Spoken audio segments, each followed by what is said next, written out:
Hey everybody, this is Scott. This is episode 4 of Asked and Answered, and I'm here with Sydney, who I called the wrong name a second ago, and Vin, who I won't call Ashley. And again, as I said, this is episode 4 of Asked and Answered, where you send me a question and I do my darndest to answer it. My understanding is we have several questions, but we're going to pick one for this episode, and I'll do my best to muddle through it. All right. Hello everybody. Today's question for Scott is, with interest rates at or near historic lows and the market still pumping out nice returns, depending on your investment mix, what makes the most sense, paying down debt or investing in the markets? Wow, that's actually a fantastic question, and one I get a lot. Often that question is framed in, I have some cash, and should I pay off my house? And that's, it depends. And the reason I say that, and I always find this a fascinating discussion, is if I have a client or really just someone I'm advising on this, I have cash, do I pay off debt, is I really look at the responsibility of the person. I really look at who they are, what they've accomplished through savings, what they've accomplished in investing, and again, how disciplined they are. And what I mean by that is, we all have, at least at some point in our lives, had a mortgage or an expense that we had to pay on a monthly basis.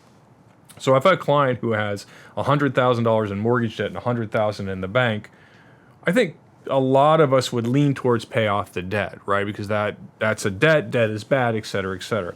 But hear me out on this. If you're a person who's not historically been good at saving and you still have 10, 15 years of saving ahead of you, oftentimes I may advise against paying off the debt.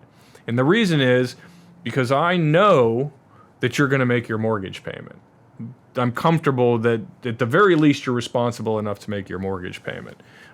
I don't know that if you took the $100,000 you had and paid off the mortgage, that you're going to save the $100,000 back up.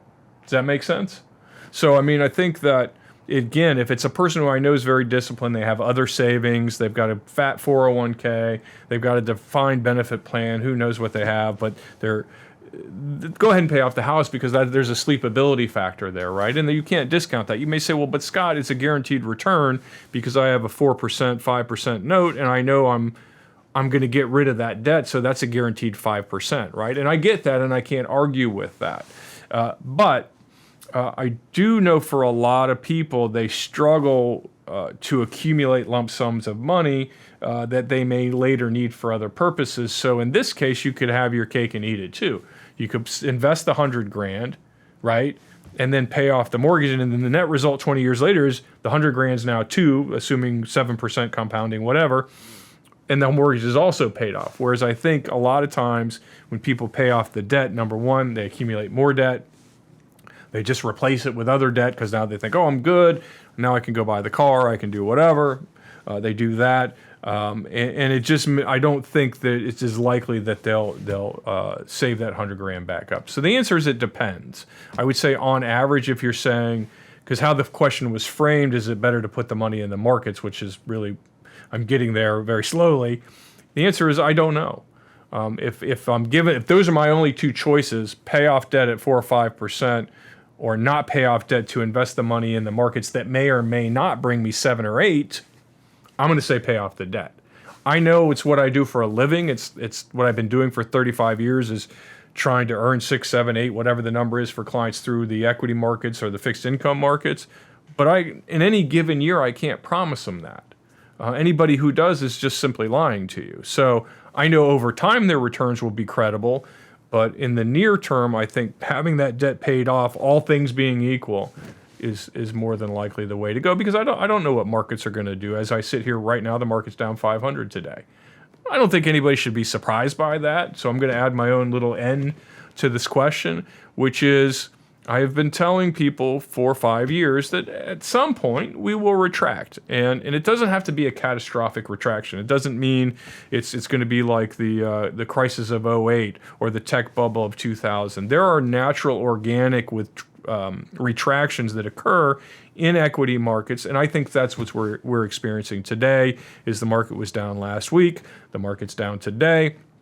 It's not abnormal for the market to take a breath, retract 6, 7, 8, 9, sometimes 10%, and then move from there. That is a very natural to me, it's almost a good thing. To me, it's almost refreshing to finally see the markets act in a normal pattern and say, okay, yeah, it's not good that month or that 2 or 3 month period where your statement looks a little bit like Swiss cheese. That's not a good feeling for anybody. But know that that's a normal part. You know, it's no different than a forest burning down and the remnants of that forest burning down leading to more growth. It's the similar natural organic path to long-term prosperity. So that was a really, really wordy way to answer that question, but I hope that was helpful.